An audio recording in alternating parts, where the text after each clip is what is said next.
EV എടുത്തിട്ട് 2 വർഷമായി. ഏകദേശം 1,20,000 കിലോമീറ്ററായി. ബാറ്ററി പാക്ക് മാറ്റാനുണ്ടായ കാരണം എന്ന് പറഞ്ഞാൽ സെല്ല് മാറ്റണ്ട, എനിക്ക് ബാറ്ററി തന്നെ മാറ്റി തന്നു. ഇപ്പോഴത്തെ പെട്രോളിൻ്റെ വില കണക്കൂട്ടുമ്പോൾ 2,000 രൂപ നമുക്ക് പെട്രോളിന് വേണം, ഡെയിലി വേണം. ഇവിടെ 200 രൂപ മാക്സിമം അത്രേ വേണ്ടിയെന്നുള്ളൂ. 7 ലക്ഷം ബില്ല് വരാൻ സാധ്യതയില്ല, അതാണ് പറഞ്ഞു കേട്ടത്. ഒരു 75,000 80,000 അടുത്ത് നമുക്ക് കോസ്റ്റ് വരുന്നുണ്ട് ഒരു പെട്രോൾ വണ്ടി ഓടിക്കുന്നുണ്ടെങ്കിൽ. ഇതിന് നമുക്ക് ഒരു 20,000 രൂപ ലോൺ അടവും, ഒരു 5,000 രൂപ കറണ്ടിൻ്റെ ബില്ലും, എന്തായാലും ഒരു 10,000-50,000 രൂപ അടുത്ത് ഒരു മാസം ലാഭം കിട്ടുന്നുണ്ട്. വണ്ടിക്ക് റേഞ്ച് കമ്പനി പറഞ്ഞ് 200, പക്ഷേ ഞാൻ 315 വരെ ഓടിയെത്തിയിട്ടുണ്ട് ഈ വണ്ടിയിൽ. കമ്പനി പറയുന്നതിനാട്ടി 3 കിലോമീറ്റർ അധികമാണ് ഞാൻ, എന്നിട്ട് 9% ചാർജ് ബാക്കി ഉണ്ടായിരുന്നു. വണ്ടി കൊണ്ടുപോയപ്പോൾ രാവിലെ കൊണ്ടുപോയി വൈകുന്നേരത്തിനുള്ള ബാറ്ററി നമുക്ക് മാറ്റിത്തരും. എൻ്റെ പേര് രജീഷ് എന്നാണ്. എനിക്ക് നക്ഷത്ര ഇൻ്റർലോക്ക് പറഞ്ഞ ഒരു ഇൻ്റർലോക്കിൻ്റെ കമ്പനി, 2 കമ്പനിയുണ്ട് ഇൻ്റർലോക്കിൻ്റെ. പിന്നെ നമ്മുടെ കാസർഗോഡ് തന്നെയാണ് ഇൻ്റർലോക്ക്, കരിങ്കല്ല് അതുപോലത്തെ ബിസിനസ്സാണ് ഇപ്പോൾ നമ്മൾ ചെയ്തു വരുന്നുള്ളത്. നമ്മൾ 10-12 വർഷമായി ഈ ഫീൽഡിൽ. അപ്പോൾ നമ്മൾ ഫസ്റ്റ് പെട്രോൾ വണ്ടിയും ഡീസൽ വണ്ടിയൊക്കെ ഉപയോഗിച്ച് അവസാനം EVയിലേക്ക് എത്തി. ഇപ്പോൾ ഈ EV എടുത്തിട്ട് 2 വർഷമായി. ഏകദേശം 1,20,000 കിലോമീറ്ററായി. 19,990 കിലോമീറ്ററായി. കുഴപ്പമില്ല, ഇതുവരെ വലിയ കംപ്ലയിൻസും കാര്യങ്ങളൊന്നും വണ്ടിക്കില്ല. 1,20,000 7,500 മൈനർ സർവീസും 15,000 മേജർ സർവീസും എല്ലാ സർവീസും ബാക്കിയായി ചെയ്യുന്നുണ്ട്. പിന്നെ സർവീസ് കോസ്റ്റ് വരുന്നത് മൈനർ സർവീസിന് ഒരു 1,500-2,000 ഉള്ളിലും, മേജർ സർവീസിന് ഒരു 2,500-3,000. മാക്സിമം വന്നു കഴിഞ്ഞാൽ പിന്നെ കൂളൻ്റൊക്കെ മാറ്റിയപ്പോൾ ഒരു 6,000 രൂപ. അതാണ് മാക്സിമം സർവീസ് കോസ്റ്റ് എന്ന് പറയുന്നത്. ബാക്കിയൊക്കെ ചെറിയ ചെറിയ കോസ്റ്റ് തന്നെ ആയിരുന്നുള്ളത്. കറണ്ടിൻ്റെ ബില്ല് പറഞ്ഞാൽ ഡെയിലി വീട്ടിൽ നിന്ന് ചാർജ് ചെയ്യുന്നുണ്ടെങ്കിൽ ഒരു മാസത്തേക്ക് 5,000 രൂപ വെച്ച് വരുന്നുണ്ട്. എന്നാൽ ഞാൻ ഡെയിലി 200 കിലോമീറ്റർ വെച്ച് ഓടുന്നുണ്ട്. 200 കിലോമീറ്റർ ഓടുന്നുണ്ട്. 2 മാസത്തേക്ക് 10,000 രൂപ വണ്ടിക്ക് തന്നെ കറണ്ട് ബില്ല് തന്നെ വരുന്നുണ്ട്. വണ്ടിക്ക് തന്നെ അല്ല, വണ്ടി എടുക്കുന്നതിന് മുന്നേ ഞങ്ങൾക്ക് 6,000 രൂപ വന്നുകൊണ്ടായിരുന്നു. അതിപ്പോഴും 6,000, 5,000 ആ റേഞ്ചിൽ വരുന്നുണ്ട്. ടോട്ടൽ ഒരു 2 മാസത്തേക്ക് 15,000, 16,000 കറണ്ട് ബില്ല് നമുക്ക് വരുന്നുണ്ട്. 2 മാസത്തേക്കാണ് 10,000 വരുന്നുള്ളത്. എനിക്ക് 5 ദിവസം 6 ദിവസത്തേക്ക് 10,000 രൂപ പെട്രോൾ അടിക്കുന്നുണ്ടെങ്കിൽ ദിവസം 2,000 രൂപ പോലെ വണ്ടി വന്നുകൊണ്ടായിരുന്നു. ഇതിപ്പോൾ 2 മാസത്തേക്കാണ്. എങ്ങനെ കണക്ക് കൂട്ടിയാലും പ്രോഫിറ്റബിളാണ്. ഇപ്പോൾ മുമ്പ് എൻ്റെ ഡീസൽ എക്യൂസ് ലീവാണ് ഉണ്ടായത്. ഇപ്പോൾ നമ്മൾ ഇൻ്റർലോക്കിൻ്റെ കമ്പനി അതിൻ്റെ ബിസിനസ്സിൻ്റെ ആവശ്യത്തിന് വേണ്ടിയിട്ട് നമുക്കെന്നും ഓടേണ്ടി വരും. ഇപ്പോൾ സൈറ്റ് ടു സൈറ്റ് നമുക്ക് എന്തായാലും ഡെയിലി ഓട്ടോ ഇല്ലാണ്ട് നടക്കില്ല. 2-3 വർക്ക് സൈറ്റും പിന്നെ ബാംഗ്ലൂർ സ്റ്റോൺ, താണ്ടൂർ സ്റ്റോൺ ഇതൊക്കെ ചെയ്യുന്നുണ്ട് നമ്മൾ. അപ്പോൾ നമ്മൾ ഒരു ദിവസം മിനിമം ഒരു 150 മുതൽ 200 കിലോമീറ്റർ നമ്മൾ ഒരു ദിവസം ഓടുന്നുണ്ട്. പെട്രോളിൻ്റെ എങ്ങനെയാലും മൈലേജ് ഒരു 13 മുതൽ 15-16 കിലോമീറ്റർ കിട്ടും. അപ്പോൾ ഒരു 1,500-2,000 രൂപ. ഇപ്പോഴത്തെ പെട്രോളിൻ്റെ വില കണക്കൂട്ടുമ്പോൾ 2,000 രൂപ നമുക്ക് പെട്രോളിന് വേണം, ഡെയിലി വേണം. ഇവിടെ 200 രൂപ മാക്സിമം അത്രേ വേണ്ടിയെന്നുള്ളൂ. വീട്ടിൽ ചാർജ് ചെയ്യുന്നുണ്ടെങ്കിൽ 200, ഞാൻ കണക്കൂട്ടിയ പ്രകാരം 200. അപ്പോൾ ഒരു മാസം പെട്രോളിൻ്റെത് ഒരു 45,000 60,000 അടുത്ത് പെട്രോൾ കോസ്റ്റ് വരും. പിന്നെ സർവീസിനും അങ്ങനെ 5,000 4,000 ടൊയോട്ടൻ്റെ വണ്ടി ആയതുകൊണ്ട് ഒരു 5,000-നുള്ളിൽ ഒതുങ്ങുന്നുണ്ട്. 4,500-5,000 അത്രേ വരുന്നുള്ളൂ. പിന്നെ ലോൺ അടവ് മാസം ഒരു 10-15,000 അടുത്ത് ലോൺ അടവ്, അങ്ങനെ എല്ലാം കൂട്ടിയെങ്കിൽ ഒരു 75,000-80,000 അടുത്ത് നമുക്ക് കോസ്റ്റ് വരുന്നുണ്ട് ഒരു പെട്രോൾ വണ്ടി ഓടിക്കുന്നുണ്ടെങ്കിൽ. ഇതിന് നമുക്ക് ഒരു 20,000 രൂപ ലോൺ അടവും, ഒരു 5,000 രൂപ കറണ്ടിൻ്റെ ബില്ലും, പിന്നെ ഒരു 2,500-3,000 രൂപ അടുത്ത് പിന്നെ മെയിൻ്റനൻസും എല്ലാം കൂട്ടിക്കഴിഞ്ഞാൽ ഒരു 27,000 30,000 എന്തായാലും ഒരു 10,000-50,000 രൂപ അടുത്ത് ഒരു മാസം ലാഭം കിട്ടുന്നുണ്ട്. ആ 2 കൊല്ലം മുന്നേ ചേട്ടൻ വണ്ടി എടുക്കുന്ന സമയത്ത് അധികം ചാർജിങ് സ്റ്റേഷൻ ഉണ്ടാവാൻ ചാൻസ് ഇല്ല. അപ്പോൾ അന്നത്തെ ഒരു എക്സ്പീരിയൻസ് എങ്ങനെയായിരുന്നു ആ ഒരു സമയത്ത്? അപ്പോൾ ഞാൻ വണ്ടി എടുക്കുന്ന സമയത്ത് ഈ വണ്ടി ഇറക്കി ഷോറൂമിൽ നിന്നെല്ലാം പറഞ്ഞു പറഞ്ഞാൽ നിങ്ങൾക്ക് ലോങ് ഒന്നും പോകാൻ വേണ്ടിയിട്ടുള്ള വണ്ടിയല്ല, നിങ്ങൾക്ക് നാട്ടിൽ തന്നെ കറങ്ങാനുള്ള വണ്ടിയാണെന്ന് പറഞ്ഞിട്ടാണ് എടുത്തത്. അങ്ങനെയാണ് ഞാൻ ഷോറൂമിൽ ഡീസൽ വണ്ടിക്ക് ബുക്ക് ചെയ്തത്. അപ്പോൾ അവർ എന്നോട് ഞാൻ EVനെ പറ്റി ചോദിക്കുമ്പോൾ പറഞ്ഞു നിങ്ങൾ എടുക്കണ്ട, നിങ്ങൾക്ക് നടക്കില്ല. നിങ്ങളിപ്പോൾ രാവിലെ ഇവിടെ നമ്മളോട് സംസാരിച്ചിട്ടുണ്ടാവും, വൈകുന്നേരം വിളിക്കുമ്പോൾ ബാംഗ്ലൂർ പോകുന്നുണ്ടെന്ന് പറയുന്നത് നിങ്ങൾക്ക് പറ്റിയ വണ്ടിയല്ല എന്ന്. പക്ഷെ എൻ്റെ കയ്യിൽ വണ്ടി കിട്ടിയിട്ട് കുറഞ്ഞ ഒരാഴ്ചക്കുള്ളിൽ ഞാൻ ബാംഗ്ലൂരിലേക്ക് വിട്ടിന്. എൻ്റെ ഫസ്റ്റ് എക്സ്പീരിയൻസ് ബാംഗ്ലൂർ ഞാൻ മുമ്പത്തെ ഒരു വീഡിയോയിൽ പറഞ്ഞിരുന്നു. എന്ന് പറഞ്ഞെങ്കിൽ ഭയങ്കര കഷ്ടപ്പാടായിരുന്നു. കയറ്റമുണ്ടോ ഇറക്കമുണ്ടോ ഒന്നും അറിയില്ല, എത്ര കിലോമീറ്റർ റേഞ്ച് കിട്ടുന്നില്ല. നമ്മൾ നാട്ടിലൊരു 100-250 കിലോമീറ്റർ റേഞ്ച് കിട്ടുന്നതിൻ്റെ ഒരു ഡിപ്പെൻഡ് ചെയ്തിട്ടാണ് വിട്ടത്. പക്ഷേ നമ്മൾ വലിയ പ്രശ്നമൊന്നുമില്ലാണ്ട് ബാംഗ്ലൂർ എത്തി. പക്ഷേ ബാംഗ്ലൂർ സിറ്റിയിൽ എത്തിയിട്ട് നമ്മൾ ചാർജ് തീർന്ന് ബാക്കിയായി. അന്നേരം ചാർജ് തീർന്നിട്ട് വണ്ടി ബാക്കിയായി. എനിക്ക് ചാർജിങ് സ്റ്റേഷൻ കണ്ടെത്താൻ പറ്റാത്ത, ഞാൻ അന്ന് ആ കംപ്ലയിൻറ്റ് പറഞ്ഞിരുന്നു. മുമ്പ് അങ്ങനെ ചാർജിങ് സ്റ്റേഷൻസ് എവിടെയുള്ളത് അതിൻ്റെ ലൊക്കേഷനിൽ കണ്ടുപിടിക്കാൻ ഭയങ്കര പാടായിരുന്നു. ഇപ്പോൾ അങ്ങനെയല്ല, അന്നത്തെ അപേക്ഷിച്ചിട്ട് ഇന്ന് ഭയങ്കര മാറ്റമാണ്. ഇന്നിപ്പോൾ എവിടെ പോയാലും ബാംഗ്ലൂർ സിറ്റിയിലെല്ലാം പോയി കഴിഞ്ഞാൽ 10-100 മുകളിൽ ചാർജിങ് സ്റ്റേഷൻസ് ഉണ്ട്. പിന്നെ പോകുന്ന വഴിക്കും അങ്ങനെ 100-150 കിലോമീറ്ററിൽ ചാർജിങ് സ്റ്റേഷൻസ് ഉണ്ട്. ഇതിൽ ഞാൻ എവിടെയും പെട്ട് കിടന്നിട്ടില്ല. ഒരു മാക്സിമം 1 മണിക്കൂർ അല്ലെങ്കിൽ 2 മണിക്കൂർ പെട്ടു എന്നല്ലാണ്ട് ഒരു ദിവസം അല്ലെങ്കിൽ 2 ദിവസമൊന്നും ഞാൻ എവിടെയും പെട്ട് കിടന്നിട്ടില്ല. അത്യാവശ്യം സർവീസും അങ്ങനെയാണ് ഇവരത്. എല്ലാ ആൾക്കാരും മോശം പറയും, പക്ഷേ എനിക്ക് ഇതുവരെ ഒരു ബുദ്ധിമുട്ട് ഇവരുടെ അടുത്തൊന്നും ഉണ്ടായിട്ടില്ല. ഏറ്റവും കൂടുതൽ എത്ര കിലോമീറ്റർ ഒറ്റ റൈഡ് പറഞ്ഞാൽ നമ്മൾ ഇവിടുന്ന് വിട്ടിട്ട് 3700 കിലോമീറ്റർ കഴിഞ്ഞിട്ടാണ് തിരിച്ച് നമ്മളിവിടെ നാട്ടിലെത്തിയത്. അത് ബാംഗ്ലൂർ പോയി, ബാംഗ്ലൂരിൽ നിന്ന് ഹൈദരാബാദ് പോയി, ഹൈദരാബാദിൽ നിന്ന് താണ്ടൂർ പോയി, താണ്ടൂരിൽ നിന്ന് അവിടെയൊക്കെ കറങ്ങി തിരിച്ച് ഹൈദരാബാദ് വന്ന് അവിടെ നിന്ന് തിരിച്ചിട്ട് ബാംഗ്ലൂർ വന്നു, ബാംഗ്ലൂരിൽ നിന്ന് തിരിച്ച് നാട്ടിൽ വന്നു. പിന്നെ ബാംഗ്ലൂരും കുറേ സ്ഥലത്തേക്ക് കറങ്ങി, ആന്ധ്രയ്ക്ക് പോയി, അവിടുന്ന് കുപ്പം എന്ന് പറയുന്ന സ്ഥലത്തേക്ക്, പിന്നെ അവിടുന്ന് കൃഷ്ണഗിരി, ഇങ്ങനെ ഒരുപാട് സ്ഥലത്തേക്ക് പോയിട്ടാണ് നമ്മളിവിടെ തിരിച്ചെത്തിയത്. എല്ലാം ഫാസ്റ്റ് ചാർജിങ് ആയിരുന്നു. അതിൽ കുറച്ച് മാത്രം ബാംഗ്ലൂർ നമ്മൾ ഫ്രണ്ടിൻ്റെ വീടുണ്ട്, അവിടെ സ്ലോ ചാർജ് ചെയ്തിരുന്നു. 4 ഫാസ്റ്റ് ചാർജിങ്, ഒരു സ്ലോ ചാർജിങ് ഒക്കെ പറയുന്നുണ്ട്. അപ്പോൾ അത് അനുസരിച്ചിട്ട് നമ്മളങ്ങനെ ചെയ്തിട്ടാണ് പോയിട്ടുള്ളത്. ആ സമയത്തെല്ലാം എന്ന് പറഞ്ഞാൽ 200-250 കിലോമീറ്ററാണ്. വണ്ടിക്ക് റേഞ്ച് കമ്പനി വരുന്ന 200-ഉം പിന്നെ ARI വരുന്ന 315-ഉം, ഞാൻ 312. പക്ഷേ ഞാൻ 315 വരെ ഓടിയെത്തിയിട്ടുണ്ട് ഈ വണ്ടിയിൽ. കമ്പനി പറയുന്നതിനായിട്ട് 3 കിലോമീറ്റർ അധികമാണ് ഞാൻ. എന്നിട്ട് 9% ചാർജ് ബാക്കിയുണ്ടായിരുന്നു. റൺ ചെയ്തിട്ടുണ്ട് 315. ഞാൻ ഹൈദരാബാദ് പോകുന്ന സമയത്ത് 50%-ൽ 150 കിലോമീറ്റർ ഓടിയിട്ടുണ്ട്. പിന്നെ ഫസ്റ്റ് ചാർജിങ് ശേഷം നമുക്ക് കിട്ടുന്നത് 248 കിലോമീറ്ററിലാണ്. അവിടെ എത്തുമ്പോൾ നമ്മളെ വണ്ടിയിൽ 29% ചാർജ് ബാക്കി.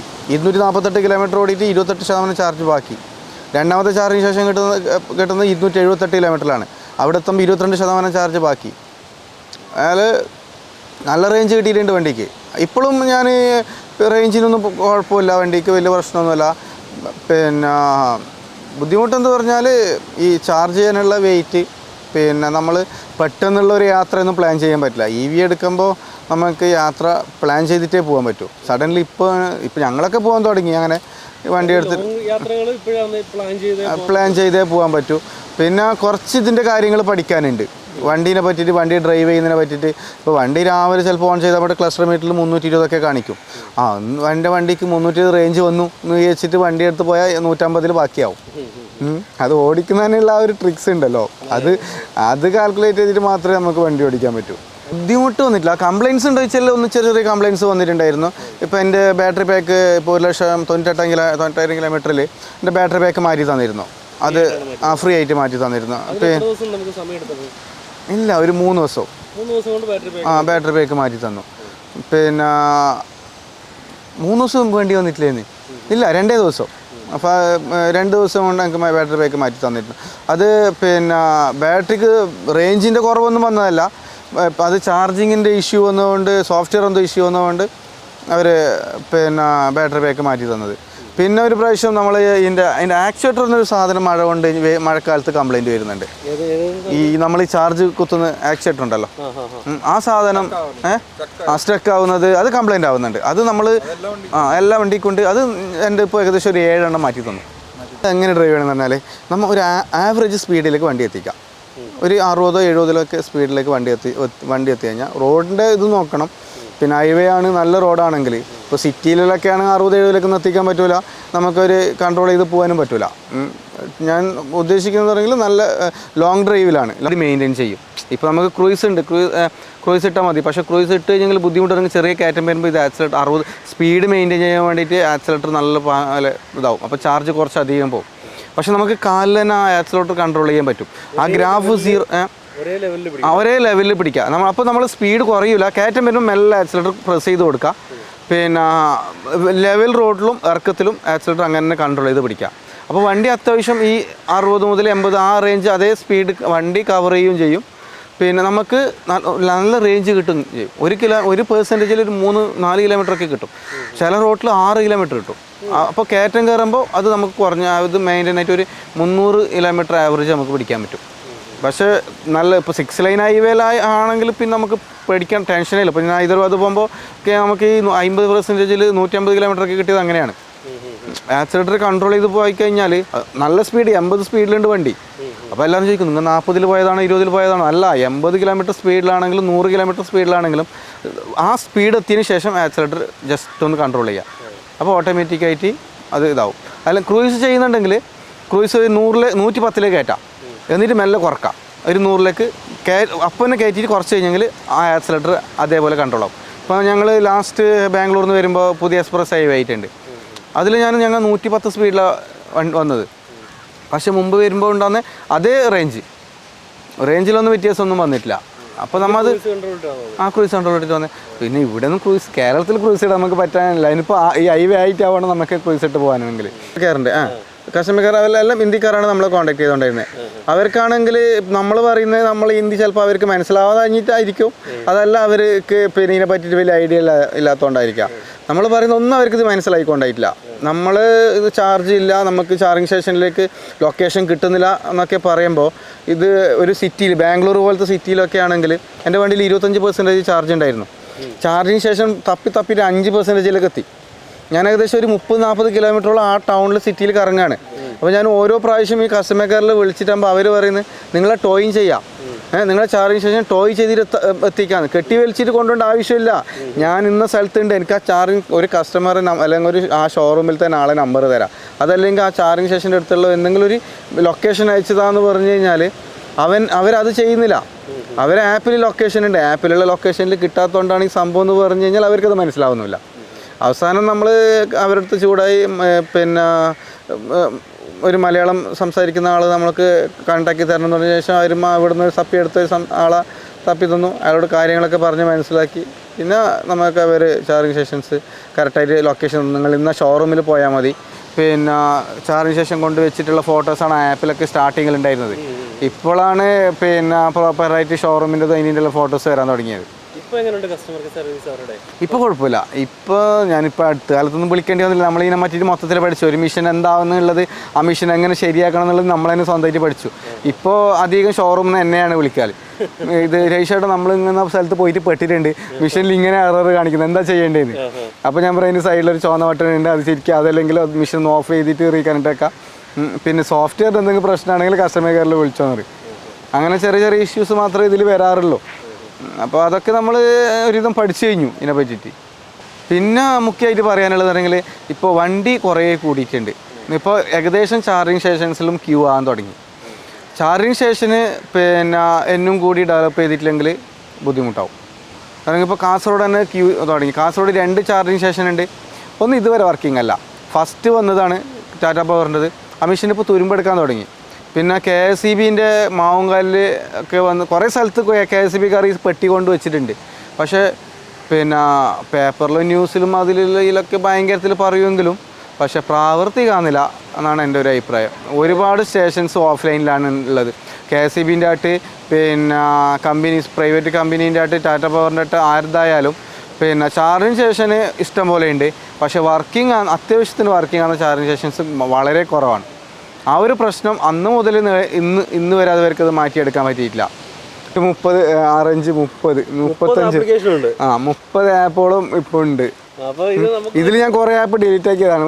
നമുക്ക് യൂസ് ഇല്ലാത്ത ആപ്പ് ആയതുകൊണ്ട് 30 ഒരു 50 ആപ്പൊക്കെ ഉണ്ട്. ഈ 50 ആപ്പിനെ ഒറ്റ ഒന്നിൽ കൊണ്ടുവന്നാലേ ഈ പ്രശ്നം തീരും. ഈ 50 ആപ്പ് കൊണ്ടുള്ള ബുദ്ധിമുട്ടപ്പോൾ എന്തൊക്കെയായിരിക്കും? 50 ആപ്പുള്ള ബുദ്ധിമുട്ടെന്ന് പറഞ്ഞാൽ നമ്മൾ ഒരു മൈസൂർ എത്തിയെന്ന് ചോദിച്ചോ. മൈസൂർ എത്തിയപ്പോൾ ഒന്ന് ടാറ്റ പവർ ആയിരിക്കും, ഒന്ന് ജിയോ ലൈഫ്, പിന്നെ ഒന്ന് ജിയോ ആണ്, പിന്നെ ഒന്ന് പിന്നെ KSEBിൻ്റെ. അവിടെ എത്തി നമ്മൾ ജിയോണിൽ ചാർജ് ചെയ്യാൻ വേണ്ടിയിട്ട് പൈസ നമ്മൾ ആപ്പിൽ ലോഡ് ചെയ്തു. അവിടെ എത്തുമ്പോൾ ജിയോണിൽ വേറെ ആൾ ചാർജ് ചെയ്യുന്നുണ്ട്. അപ്പോൾ നമ്മൾ എന്താ ജിയോണിൽ വേണ്ട ടാറ്റ പവറിൽ പോകാൻ. ടാറ്റ പവറിൽ അവിടെ നിന്ന് 3 കിലോമീറ്റർ പോയി ടാറ്റ പവർ വെട്ടി. ആ ടാറ്റ പവറിൽ നമ്മൾ പൈസ സ്റ്റോർ ചെയ്തിട്ടായിട്ട് നോക്കുമ്പോൾക്ക് അതും ചിലപ്പോൾ വേറെ എൻഗേജ് ആയിരിക്കും. അപ്പോൾ നമ്മൾ തോന്നും ജിയോ പവറിൽ പോകാൻ, വർക്ക് ചെയ്യുന്ന ജിയോ പവറിൽ പോയി. അപ്പോൾ ഇങ്ങനെ പോകുന്ന ഓരോ സ്ഥലത്തും 500 1000 വെച്ച് നമ്മൾ ഇതിൽ ലോഡ് ചെയ്ത് വെക്കണം. ലോങ് യാത്ര പോകുന്ന എനിക്ക് ഇതൊരു പ്രശ്നമല്ല. ഫസ്റ്റ് സ്ഥിരമായിട്ട് പോകാത്ത വല്ലപ്പോഴും പോകുന്ന ഒരാളാണെങ്കിൽ ഈ ആപ്പിൽ പൈസ കയറ്റിയിട്ട് ആ പ്രോപ്പർ സിറ്റിയിൽ മാത്രമാണ് ഉള്ളതെങ്കിൽ പെട്ടു. ടാറ്റ പവറിൻ്റെ കുഴപ്പമില്ല. പേടിഎമ്മിൽ ലിങ്ക് ചെയ്തിട്ട് അതിൽ പേടിഎമ്മിൽ പൈസ സ്റ്റോർ ചെയ്ത് പൈസ വെച്ച് കഴിഞ്ഞാൽ ടാറ്റ പവറിൻ്റെ ആപ്പിലേക്ക് പൈസ കയറ്റേണ്ട ആവശ്യമില്ല. അതേപോലെ എല്ലാവരും ചെയ്താൽ മതി. പേടിഎമ്മിൽ അല്ലെങ്കിൽ ഗൂഗിൾ പേയിലോ ഫോൺ പേയിലോ അക്കൗണ്ടിൽ പൈസ ഉണ്ടെങ്കിൽ അതിൽ നിന്ന് തന്നെ കട്ടായിട്ട് പോകുന്ന പോലെ ചെയ്ത് കഴിഞ്ഞാൽ നമ്മളെ അക്കൗണ്ടിൽ നിന്ന് ഓട്ടോമാറ്റിക്കായിട്ട് കട്ടായിട്ട് പോയിക്കോളും. എല്ലാ ആപ്പറും ആ രീതിയിൽ ചെയ്യണം. ടാറ്റ പവർ ചെയ്ത പോലെ ചെയ്താൽ മതി, പേടിഎമ്മിലോ അതല്ലെങ്കിൽ നമ്മൾ ഏതെങ്കിലും പ്രോപ്പർ അക്കൗണ്ടിലേക്ക് എല്ലാ പൈസ അതിലേക്ക് ആഡ് ചെയ്യാണ്ട് ഇതിൽ നിന്ന് തന്നെ കട്ടാവുന്ന പോലെ ചെയ്താൽ. ഇപ്പോൾ ടാറ്റ പവർ അങ്ങനെ ചെയ്തിട്ടുള്ളത്. ചില സമയത്ത് ഗൂഗിൾ പേ വർക്കാവില്ല, ചില സമയത്ത് ഫോൺ പേ വർക്കാവില്ല. ഇതിലേക്ക് ഇപ്പോൾ കുറേ ആളായി പറയുന്നത് പിന്നെ സിയോണ്ടിൽ ഗൂഗിൾ പേന്ന് പൈസ കയറുന്നില്ല, ഫോൺ പേന്ന് പൈസ കയറുന്നില്ല. എനിക്കത് സംഭവിച്ചിട്ടുണ്ട്. അത് 98-ലാണ് നമുക്ക് മാറ്റി തന്നത്. ബാറ്ററി പാക്ക് മാറ്റാനുണ്ടായ കാരണം എന്ന് പറഞ്ഞാൽ 10% ബിലോ വന്നിട്ടാകുമ്പോൾ വണ്ടി ഇതും പോകും. ഒരു 8% 6% ആകുമ്പോൾ ഭയങ്കര കാറ്റാണെങ്കിൽ വണ്ടി ഡ്രൈവ് മോഡിൽ നിന്ന് ന്യൂട്രലിൽ പോകും.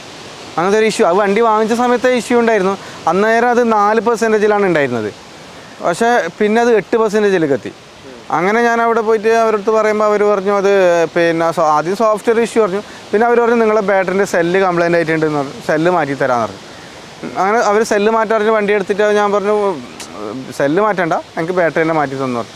പക്ഷേ അവർ പറഞ്ഞു ഓക്കെ നിങ്ങൾക്ക് ഇപ്പോൾ പുതിയ ബാറ്ററി മാറ്റി തരും, പിന്നെ നിങ്ങൾ ബാറ്ററി ക്ലിയർ ആയതിനു ശേഷം സെല്ല് മാറ്റി വന്നിട്ട് നിങ്ങൾക്ക് രണ്ടാമത് റീപ്ലേസ് ചെയ്ത് തരും എന്നൊക്കെ പറഞ്ഞിരുന്നു. പക്ഷേ അവർ പറയുന്നത് സെല്ല് മാറ്റാനാണ് പറഞ്ഞത്. പക്ഷേ എനിക്ക് ബാറ്ററി പാക്ക് തന്നെ മാറ്റി തന്നിട്ടുണ്ട്. പക്ഷേ അതിനുശേഷം ആ പിന്നെ 4%-ലും 8%-ലും ഡ്രൈവ് ടു ന്യൂട്രൽ വീണത് ഒഴിവായിട്ടുണ്ട്, കംപ്ലീറ്റ് ആയിട്ട് ഒഴിവായിട്ടുണ്ട്. അതിന് ബാറ്ററി പാക്കിൽ അവർ ഒരു ഫ്രീ ബില്ല് വന്നിരുന്നു, പൈസ ഒന്നും വാങ്ങിച്ചിട്ടില്ല. പക്ഷേ ആ ബില്ലിൽ 7 ലക്ഷം സംതിങ് ആയിരുന്നു ഉണ്ടായിരുന്നത്. അപ്പോൾ ആ ബാറ്ററി ചേഞ്ച് ചെയ്തെന്ന് നമ്മൾ ഉണ്ടായിരുന്ന ബില്ല് അത്രയായിരുന്നു, 7 ലക്ഷത്തി സംതിങ് ആയിരുന്നു. അതെ, അത് എന്നുണ്ടെങ്കിൽ നമുക്ക് 1,60,000 കിലോമീറ്റർ ഓടിക്കഴിഞ്ഞതിന് ശേഷമാണ് ഈ ബാറ്ററിക്ക് 7 ലക്ഷം നമുക്ക് കാണേണ്ടത്. 1,60,000 കിലോമീറ്റർ നമുക്ക് ഓടിക്കഴിഞ്ഞാൽ പിന്നെ വണ്ടിക്ക് വേറെ ഒന്നും കംപ്ലൈൻറ്റ് ഇല്ലെങ്കിൽ നമ്മൾ 7 ലക്ഷം കൊടുത്ത് വീണ്ടും ഒരു ബാറ്ററി ഇട്ട് കഴിഞ്ഞാൽ പിന്നെയും നമുക്ക് 1,60,000 കിലോമീറ്റർ ഓടാലോ. അപ്പോൾ 1-2 സെല്ലിനായിരിക്കും കംപ്ലൈൻറ്റ് വരുന്നത്, സെല്ല് മാറ്റി തരാമെന്നാണ് അവർ പറഞ്ഞത്. ആദ്യം ഫസ്റ്റ് ഒരു വണ്ടിക്ക് ബാറ്ററി തന്നെ മാറ്റി കൊടുത്തിരുന്നു.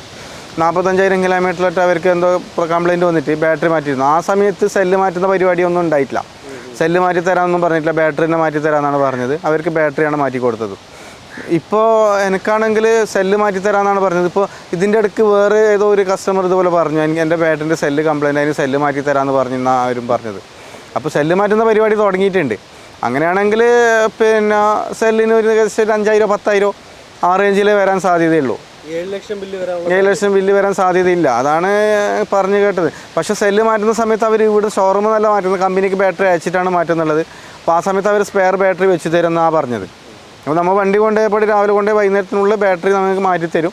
അതിനുശേഷം നമ്മളെ സ്പെയർ ബാറ്ററി തരും, നമ്മളെ ബാറ്ററി വന്നതിന് ശേഷം നമ്മളെ ബാറ്ററി ഫിറ്റ് ചെയ്യും എന്ന രീതിയിലാണ് പറഞ്ഞിട്ടുള്ളത്. അപ്പോൾ വലിയ ഇഷ്യൂ വരാൻ സാധ്യതയില്ല, ഒരു 10,000-15,000 വരാനുള്ള സാധ്യതയുള്ളൂ. മൊത്തം ബാറ്ററി പോയി കഴിഞ്ഞാൽ മാത്രം ഈ പറയുന്ന വലിയ യൂസ് ചെയ്ത എക്സ്പീരിയൻസിൽ ഇത് നല്ല വണ്ടിയാണ്, സൂപ്പർ വണ്ടിയാണ്. ഇതുവരെ എടുത്ത വണ്ടിയിൽ എനിക്ക് പിന്നെ വണ്ടി നല്ല ഉറപ്പുണ്ട്. 1-2 പ്രാവശ്യം പിന്നെ ചെറിയ പിന്നെ മുട്ടിയിട്ട് തട്ടിയിട്ടൊന്നും ഒന്നും ചെറിയ സ്ക്രാച്ചസ് അല്ലാണ്ട് വേറെ വലിയ ബുദ്ധിമുട്ടൊന്നും ഉണ്ടില്ല. വണ്ടിയൊക്കെ നല്ല ഉറപ്പുള്ള വണ്ടിയാണ്. ലോങ് ഡ്രൈവിനും നല്ല സുഖമാണ്. പിന്നെ നല്ല SUV ടൈപ്പ് വണ്ടി ആയതുകൊണ്ട് ഓട്ടോമാറ്റിക് വണ്ടിയാണ്, ഓടിക്കാനും നല്ല സുഖമുണ്ട്. പിന്നെ വലിയ ക്ഷീണമോ കാര്യങ്ങളൊന്നും ഉണ്ടാവില്ല, വലിയ വിനയുമില്ല, പൈസയും ലാഭം.